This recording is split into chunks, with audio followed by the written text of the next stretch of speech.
Enjeu d'une nouvelle colonisation, c'est notre grande interrogation de ce matin. Les 11 accords secrets signés entre la France et les pays d'Afrique francophone, peu de gens le savent, mais ils existent. Il existe bel et bien des accords signés entre les anciennes colonies françaises et leur ancienne autorité administrative, la France.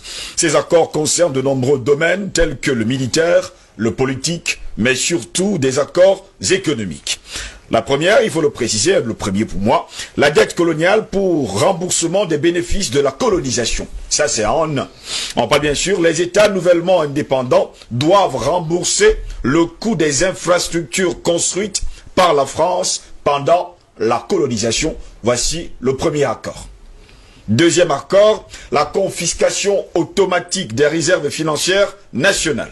Les pays africains doivent déposer leurs réserves financières auprès de la Banque de France. Ainsi, la France garde, entre guillemets, les réserves financières de 14 pays africains depuis 1961. Le Bénin, le Burkina Faso, la Guinée-Bissau, la Côte d'Ivoire, le Mali, le Niger, le Sénégal, le Togo, le Cameroun, la République centrafricaine, le Tchad, le Congo-Brazzaville, la Guinée équatoriale et le Gabon. Ainsi, la gouvernance des politiques monétaires reste asynchrone et incomplète du fait qu'elles sont pilotées directement par le gouvernement français sans aucun lien avec les autorités financières des pays tels que la CEMAC ou encore la CEDEAO. Ainsi, du fait des conditions qui lient les banques des zones économiques et financières, elles sont obligées de garder 65% de leurs réserves de change dans un compte d'opération tenu par le Trésor français, ainsi que 20% supplémentaires afin de couvrir les risques financiers. De plus, les banques des zones CFA imposent une limite de crédit à chaque pays membre équivalent à 20% des recettes d'État de l'année N-1, bien que la BEAC ou encore la BCEAO ont des possibilités de retrait supérieures auprès du Trésor français. Ces retraits doivent faire l'objet de l'accord du Trésor français. Sans cet accord, eh bien, ils ne peuvent pas renflouer leur caisse.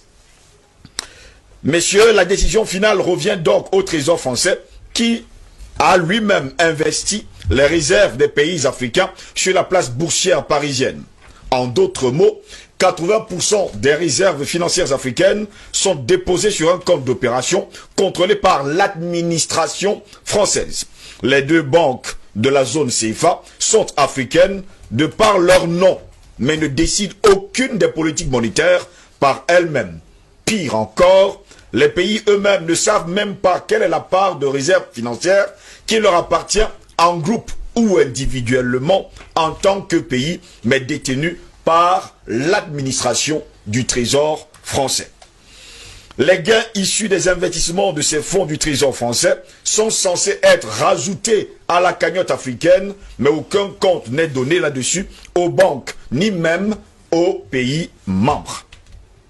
Seul un groupe limité à 6 administrateurs du Trésor français ont connaissance des montants du compte d'opération, du lieu d'investissement, des sommes.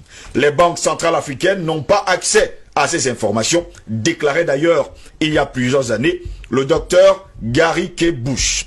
500 milliards de dollars des caisses africaines du Trésor français, on estime maintenant que la France détient, il faut le dire, 500 milliards de dollars auprès de son trésor. Elle est donc prête à tout afin de combattre toute personne qui cherchera à faire la lumière sur le côté obscur de ce vieil empire. Les pays africains ne disposent pas d'accès à cet argent. La France, on va le préciser également, leur permet d'accéder à seulement 15% de l'argent chaque année. Si elles ont besoin de plus que cela, ils doivent emprunter de l'argent supplémentaire à partir de leur propre 65% du Trésor français à des taux commerciaux. En fait, vous prêtez votre propre argent. Vous détenez de l'argent, mais vous le prêtez à vous-même. Allez savoir comment ça se passe. De plus, la France impose un plafond sur le montant de l'argent que les pays peuvent emprunter dans leurs réserves. Le plafond est fixé à 20% de leurs recettes publiques de l'année précédente. Eh bien, si les pays africains ont besoin d'emprunter plus de 20% de leur propre argent, la France dispose d'un droit de veto. La grande interrogation, c'est pourquoi? Numéro 3. Le droit de premier refus sur toute ressource brute ou naturelle découverte dans le pays. Eh bien, la France a le premier droit d'achat des ressources naturelles de la terre de ses ex-colonies. Ce n'est qu'après que la France ait dit « je ne suis pas intéressé » que les pays africains sont autorisés à chercher d'autres partenaires. Allez savoir. 4. Priorité aux intérêts et aux entreprises françaises dans les marchés publics et appels d'offres publics. Eh bien, dans l'attribution des marchés publics, les entreprises françaises ont la priorité sur l'attribution, même si les pays africains peuvent obtenir un meilleur rapport qualité-prix ailleurs. En conséquence, dans la plupart des ex-colonies françaises, tous les leviers économiques des pays sont entre les mains des expatriés français. Je vous prends un cas. En Côte d'Ivoire, par exemple, les entreprises françaises possèdent et contrôlent tous les grands services publics.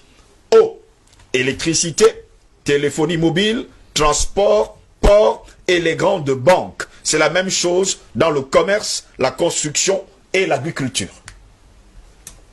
5.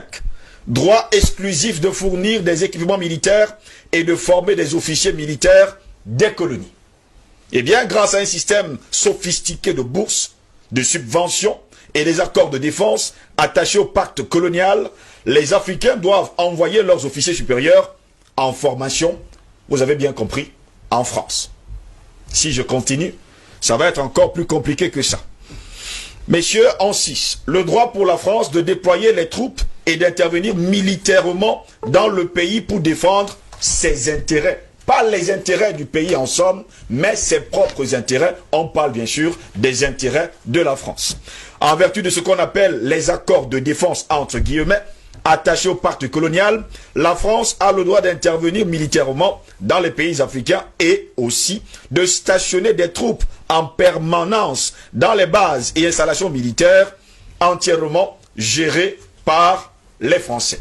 Voilà pourquoi vous allez voir les bases militaires sur tout le continent africain. Je vais m'arrêter là pour l'heure. En 7, l'obligation de faire du français la langue officielle du pays et la langue pour l'éducation. Oui, monsieur, vous devez parler français, la langue de Molière.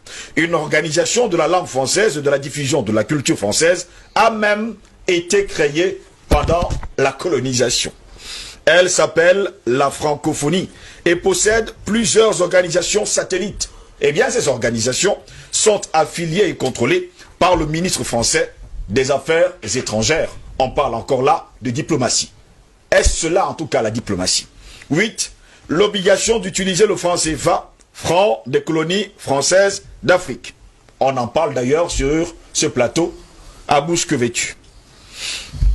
En 9, l'obligation d'envoyer en France un bilan annuel et un rapport de l'état des réserves.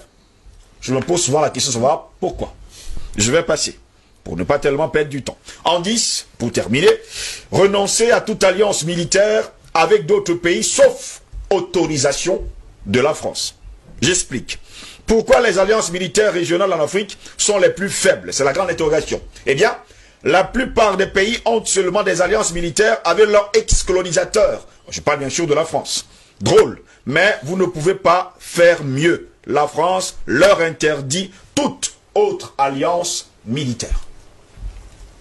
11. L'obligation de s'allier avec la France en cas de guerre ou de crise mondiale. Vous ne pouvez pas vous allier avec un autre pays en dehors de la France. Ce qui vaut aujourd'hui à plusieurs chefs d'État africains de s'être alliés à la Russie, de s'être alliés à la Chine. Quelque part, on veut à tout prix les déstabiliser. Messieurs, voilà quelques 11 accords coloniaux qui ont été signés et on se pose souvent la question, pourquoi les avoir signés et pourquoi ces accords existent encore aujourd'hui?